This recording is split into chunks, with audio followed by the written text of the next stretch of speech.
Hello everyone, this is doctor Anjali. Welcome to my YouTube channel. आज की class में हम स्टार्ट कर रहे हैं effect of electric current part 4। We will do the topic force on a current carrying conductor in a magnetic field.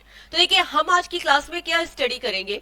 अगर कोई wire पे करंट फ्लो हो रही है, ठीक है, या कोई भी कंडक्टर जिसमें करंट फ्लो हो रही है, अगर इसे हमने मैग्नेट के पास रख दिया तो इनमें क्या लगता है, एक फोर्स लगता है। क्या लगता है? एक फोर्स लगता है। देखिए, प्रीवियस क्लासेस में हमने क्या पढ़ा? प्रीवियस क्लासेस में हमने पढ़ा है कि कोई वायर में करंट फ्लो हो रही है तो वहां पे मैग्नेटिक फील्ड क्रिएट होगी। ठीक है, ये हम पढ़ चुके हैं। इन द सेम वे अगर कोई सर्कुलर वायर में करंट फ्लो हो रही है तो इन द सेम वे यहाँ पे भी क्या होगी, मैग्नेटिक फील्ड क्रिएट होगी लूप्स के अंदर। इन सब चीजों का स्टडी कर चुके हैं हम। और जो मैग्नेटिक फील्ड की डायरेक्शन है वो हमने राइट हैंड थंब रूल से कैलकुलेट भी कर ली। But now we know very well, अगर कोई वायर है उसमें करंट फ्लो हो रही है तो वो क्या है, एक मैग्नेट की तरह ही एक्ट करता है। उसमें कौन सी मैग्नेटिक प्रॉपर्टीज आ जाती है? एक जो करंट कैरिंग कंडक्टर है इसमें कौन सी प्रॉपर्टीज आ जाती है? मैग्नेटिक प्रॉपर्टीज आ जाती है। और अगेन आप इसे किसी मैग्नेट के पास रखोगे तो ये दोनों एक दूसरे पे फोर्स लगाएंगे कि नहीं लगाएंगे? बस इसी का हमें स्टडी करना है आज की क्लास में। When a current carrying conductor is placed in a magnetic field, हमने क्या किया, एक करंट कैरिंग कंडक्टर है उसे मैग्नेटिक फील्ड में रख दिया तो जो कंडक्टर है उसे क्या लगता है, एक फोर्स लगता है। यहाँ पे जो कंडक्टर है जिसमें करंट फ्लो हो रही है इसे हमने मैग्नेटिक फील्ड में रखा तो ये क्या क्रिएट करता है, एक फोर्स क्रिएट करता है। और वो फोर्स किस अमाउंट में होता है? BIL। इस फोर्स का फॉर्मूला है, what is B? B is the magnetic field, जिस अमाउंट में मैग्नेटिक फील्ड आपने इसके आसपास क्रिएट की है। I इज द करंट, जो वायर में करंट फ्लो हो रही है। और L क्या है? L is the length of conductor. Okay, अभी हमने कैसे डिसाइड किया, ये फॉर्मूला कैसे आया? तो as you can see the figure, हमें क्या करना है, इस एक्सपेरिमेंट को ही अच्छे से समझना है। ओके, तो यहां पर देखिए क्या किया है। सबसे पहले हमने एक एल्यूमिनियम की रॉड ली। ये जो रॉड दिखाई दे रही है ये एल्यूमिनियम की है। और इस एल्यूमिनियम की रॉड के थ्रू क्या किया, हमने दो वायर कनेक्ट किए। यहां पर as you can see aluminium की रॉड ली, एक स्टैंड लगाया एंड यहां से क्या करते हैं, हम एक वायर को कनेक्ट करते हैं। Take a small aluminium rod using two connecting wire, suspend it horizontally from a stand। अब हमने क्या किया, इस वायर को यहाँ पे सस्पेंड कर दिया, ठीक है, यहाँ पे लटका दिया इस तरीके से। किसके थ्रू? एक स्टैंड के थ्रू। एंड इस वायर के आसपास देखो हम क्या करते हैं, एक मैग्नेट लगाते हैं। इसको क्या बोलते हैं? हॉर्स शू मैग्नेट बोलते हैं। ठीक है, इस शेप का जो भी मैग्नेट होता है। अब इसको हमने इस तरीके से यहाँ पे कनेक्ट किया, ठीक है, दोनों पोल्स के बीच में। As you can see this is the north pole and this is the south pole. ठीक है, कि मैग्नेटिक फील्ड किस तरीके से रहे। देखिए यहाँ पे ये जो रॉड ली है तो नॉर्थ साइड में तो इसके ऊपर है और साउथ साइड में ये वायर इसके ऊपर आ जाए। ओके, तो देखो as you can see, place a strong horseshoe magnet in such a way that the rod lies between the two poles with the magnetic field directed upwards। हमने इस तरीके से इसको यहाँ पे सेट कर दिया।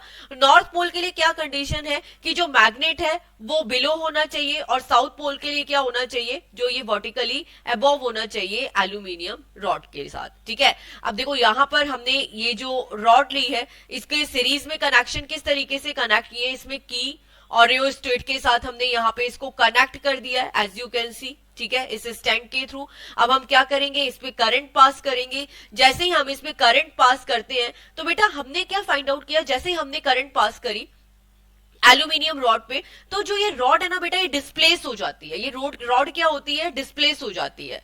अच्छा, एक चीज और, अगर आप करंट की डायरेक्शन चेंज करते हो, अगर आप यहाँ पे करंट की डायरेक्शन चेंज करोगे तो जो इसका डिस्प्लेसमेंट है वो भी अपोजिट डायरेक्शन में हो जाता है। मतलब एक बार इस डायरेक्शन में हो रहा है और अभी अगर आपने दोबारा करंट की डायरेक्शन चेंज करी तो एक बार डिस्प्लेसमेंट उधर डायरेक्शन में हो रहा है। तो मतलब फोर्स की डायरेक्शन का भी कहीं ना कहीं अफेक्ट पड़ रहा था।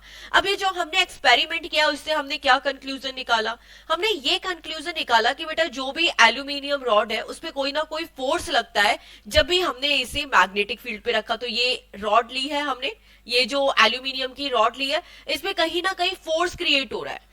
फोर्स क्रिएट हो रहा है जब हम इसे क्या कर रहे हैं, मैग्नेटिक फील्ड में रख रहे हैं। ओके, क्योंकि करंट कैरिंग कंडक्टर इसमें बांधा है ना, तो दैट मीन्स ये जो रॉड है किस तरीके से एक्ट कर रही है, एक मैग्नेट की तरह एक्ट कर रही है, और इसको आपने वंस अगेन मैग्नेट के बीच में रख दिया तो कोई कुछ ना कुछ फोर्स तो क्रिएट होगा। अब यहां पर क्या होता है कि अगर आप करंट की डायरेक्शन को रिवर्स करते हो, ठीक है, करंट की डायरेक्शन को रिवर्स किया तब भी क्या है, मैग्नेटिक जो फोर्स की डायरेक्शन है वो रिवर्स हो जाती है। आप करंट की डायरेक्शन को चेंज करोगे तो मैग्नेट यहां पे जो फोर्स लग रहा है बेटा वो भी रिवर्स हो जाता है, मतलब इसका डिस्प्लेसमेंट दूसरी डायरेक्शन में होता है। अच्छा, करंट के साथ साथ अगर हम मैग्नेटिक फील्ड की डायरेक्शन को भी चेंज करते हैं तब भी जो रॉड का डिस्प्लेसमेंट है वो अपोजिट डायरेक्शन में हो जाता है। Direction of force is reverse when direction of current through conductor is reverse. Force की डायरेक्शन चेंज हो जाती है जब हम क्या करते हैं, करंट की डायरेक्शन को चेंज करते हैं। इन द सेम वे अगर हम मैग्नेटिक फील्ड की डायरेक्शन को चेंज करते हैं, मतलब नॉर्थ की जगह साउथ और साउथ की जगह नॉर्थ पोल को यूज करते हैं, तब भी क्या होता है, फोर्स की डायरेक्शन चेंज हो जाती है। तो ये हमने इसे कंक्लूजन फाइंड आउट किया। अब हम आते हैं सबसे इंपॉर्टेंट टॉपिक पे। इस चैप्टर का जो सबसे इंपॉर्टेंट टॉपिक है that is the right hand thumb rule, okay, and the Fleming left hand rule. Okay, ये दोनों टॉपिक है सबसे इंपॉर्टेंट है। अब ये फ्लेमिंग लेफ्ट हैंड रूल हम यूज किस लिए करते हैं, तो देखो बेटा, फ्लेमिंग लेफ्ट हैंड रूल का यूज किया जाता है to find the direction of force. किसका यूज क्यों करते हैं, to find the direction of force, force की डायरेक्शन को फाइंड आउट कर सकते हैं। अब किस तरीके से यूज करते हैं, देखो फ्लेमिंग ने क्या बताया, आपको क्या लेना है, अपना थंब, मैं जैसे जैसे बोलती जा रही हूं आप अपना एक पेन उठाइए, ठीक है, एंड उस तरीके से लिखते जाइए जैसे जैसे आपको बोला जाता है, तब तो आपको फ्लेमिंग लेफ्ट हैंड रूल बहुत अच्छे से समझ आ जाएगा। कितने भी डिफिकल्ट क्वेश्चंस होंगे you will do in easy way.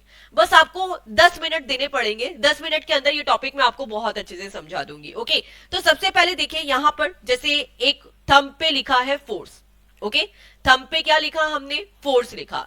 इसके बाद ली हमने first finger and centre finger.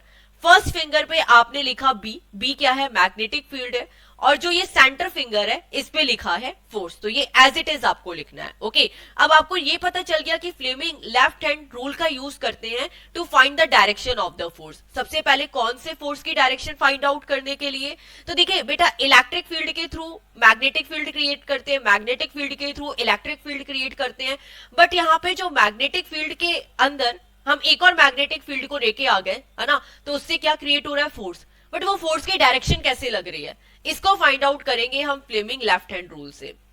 तो एज यू कैन सी, अगर यहां पे आपको पता है कि जो करंट की डायरेक्शन है और फील्ड की डायरेक्शन ये परपेंडिकुलर है, तो मोशन की डायरेक्शन भी क्या होती है, परपेंडिकुलर होती है, इनके परपेंडिकुलर होती है।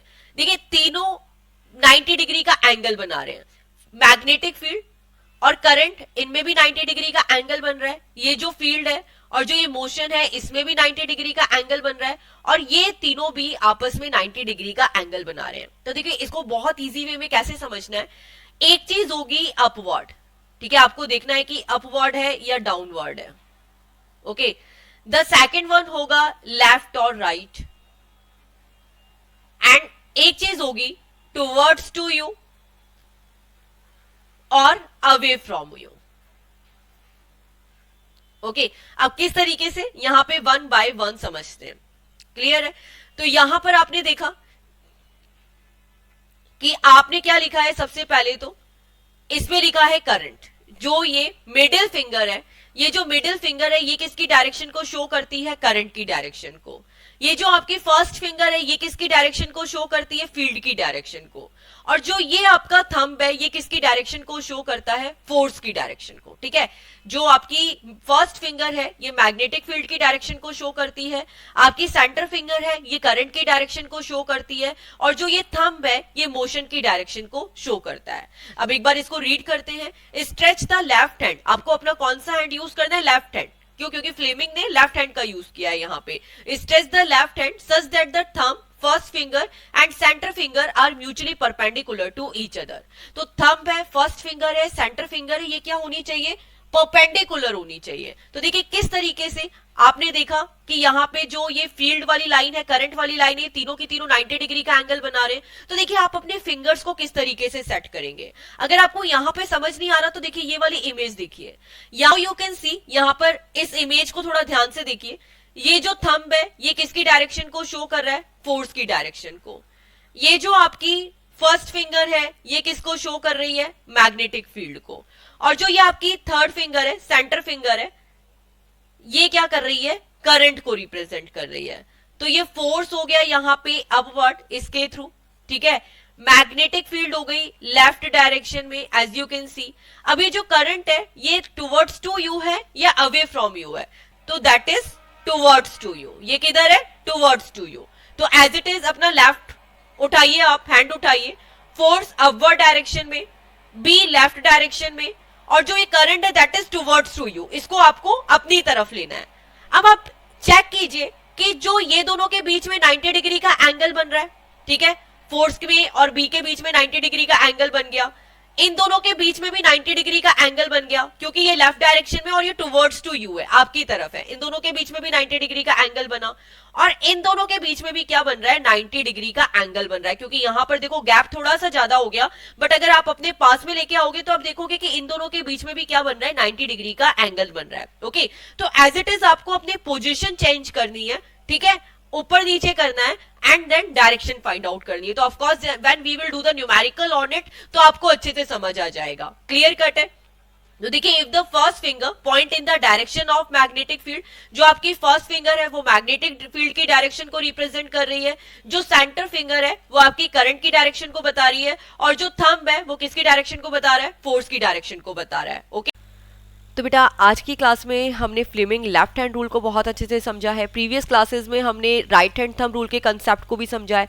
नेक्स्ट क्लास में हम लोग of course Fleming right hand rule भी यूज़ करेंगे। तो ये तीनों रूल्स ही बहुत इंपॉर्टेंट है, right hand thumb rule, Fleming left hand rule and Fleming right hand rule. आपको इन तीनों में डिफरेंस भी पता होना चाहिए। मिलते हैं नेक्स्ट लेक्चर में नेक्स्ट वीडियो के साथ। In the next video we will do the electric motor वाला topic that is totally based on the Fleming left hand rule. तो प्लीज मेक श्योर अगर आप इलेक्ट्रिक मोटर स्टार्ट कर रहे हैं तो आपको फ्लेमिंग लेफ्ट हैंड रूल के कंसेप्ट बहुत अच्छे से आने चाहिए। तो that's why this topic is also very very important. मिलते हैं नेक्स्ट वीडियो के साथ। Thanks for watching and please click to subscribe. Bye all.